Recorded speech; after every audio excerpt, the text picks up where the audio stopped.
Yo, bienvenue chez nous.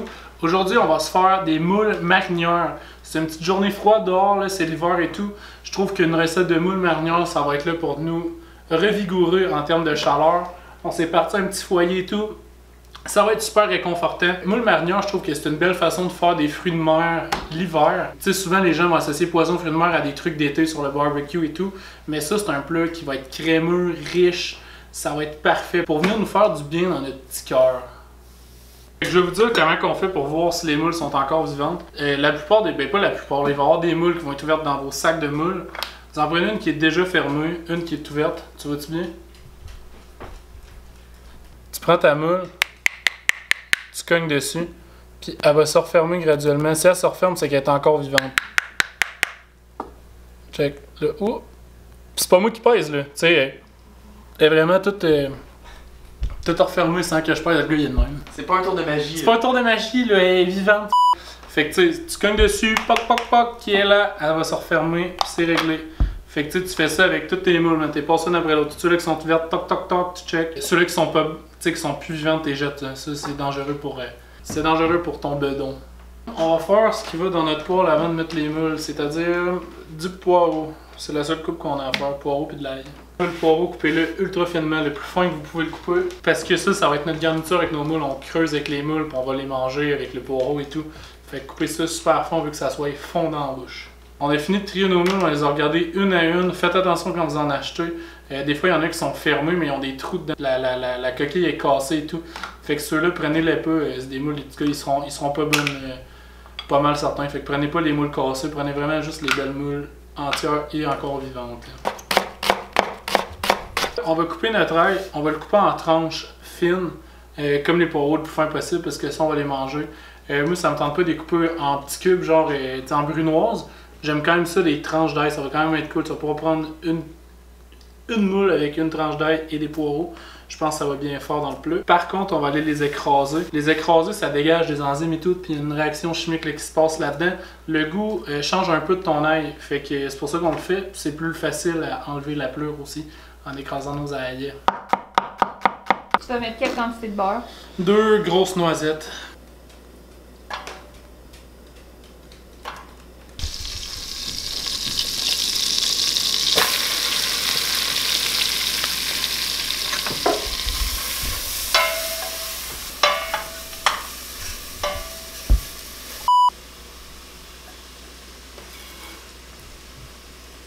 Présentement, on est en train de faire revenir notre ail et nos poireaux ensemble. Là, j'ai starté ça à feu haut, je le baisse à feu moyen.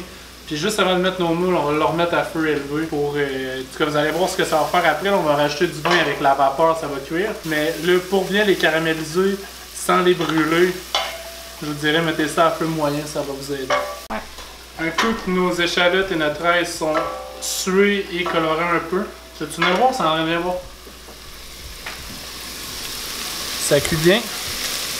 On va venir rajouter nos moules directement dans le chaudron. Un coup que les moules sont dans le chaudron, on va attendre un petit 20-30 secondes puis on rajoute environ une coupe de vin blanc dans notre chaudron.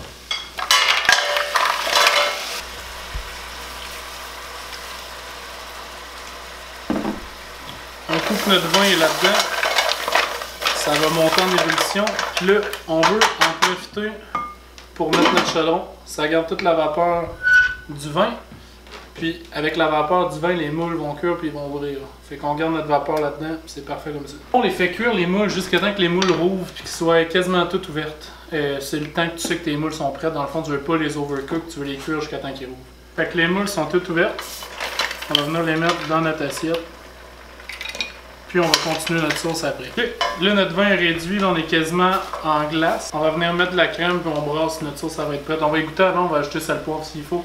Mais ça va être bientôt prêt.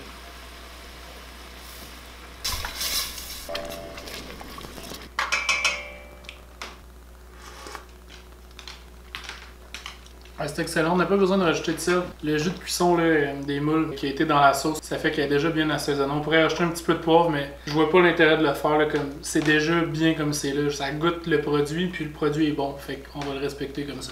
Tu goûter la sauce, Nathan?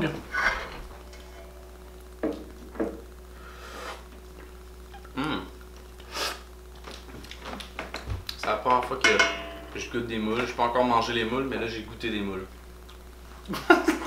Non, mais c'est vrai, ça goûte le produit. Fait que ça goûte les moules. Ça goûte les moules, mais avec la crème et le vin. Pas juste les moules, ça goûte bon, tu vas voir.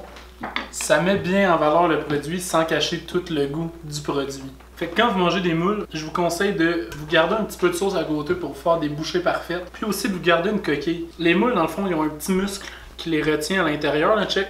Quand je la vire à l'envers, la moule, elle tombe pas. Il y a un petit muscle. Puis comme pour bien l'enlever, c'est super facile de prendre juste une autre coquille. Et voilà, pouf, il est enlevé. Tu es capable de tout défaire tes bouchées à l'avance. Puis gardez-vous ça comme petite cuillère. Gardez-vous un peu de sauce là. Allez tremper votre moule là-dedans. Vous pouvez goûter directement comme ça, tu sais. Nathan, tu veux-tu venir goûter? Nathan, il a faim. Ouais, j'arrive. Fait que je vais te faire une petite bouchée parfaite, man. Parfait, je suis prêt. Elle est grosse celle-là? Ouais, man. C'est une grosse moule, man. J'aime ça les grosses moules. Une grosse moule bien crémeuse.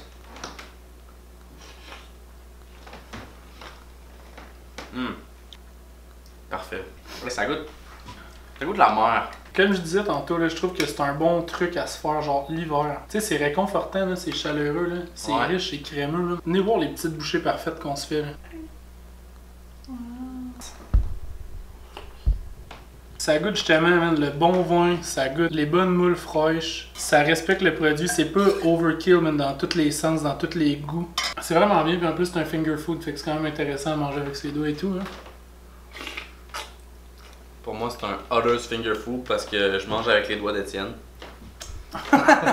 Tu peux faire des variables. Tu peux remplacer les poireaux par des échalotes françaises, par des oignons. Tu peux aussi mettre du vin blanc, du vin rosé, différents types de vins. Tu peux mettre du petit spicy là-dedans, des petits... C'est quoi qui rend ça? Des petits piments. Tu peux te mettre des petits piments là-dedans. Tu peux aller faire une tangente plus asiatique, une tangente plus italienne, avec des tomates et tout. Tu peux vraiment faire plein de trucs avec ça, puis genre laisser ton imagination y aller, tu sais. Ça, c'est la base. C'est comme le classique. Puis après ça, tu peux faire ce que tu veux avec ça, tu sais. Ça va être tout pour ce soir. Je pense qu'on a un bon festin à manger, tu sais. Oui. J'ai hâte. Fait qu'oubliez pas de lâcher un petit like si vous avez aimé ça, lâcher un petit commentaire aussi. Puis sinon d'autres idées de recettes de fruits de mer qu'on peut faire en plein hiver, ça c'est cool à avoir. Des fois je manque d'inspiration, fait que je vais tout lire vos commentaires, inquiétez-vous pas. Si tu nous écris une recette puis ça fait sens dans ma tête, on va la faire. Tu peux aussi subscribe, ça nous fait plaisir. Ça nous rend heureux. Action! Salut, on est dans ma maison. Salut, on est dans ma maison. C'est quoi je dis, Chris de style? Yo, welcome to my crib. We're gonna make a house tour. And here we have the fire pit. I just had a fan hit me up from Kuwait.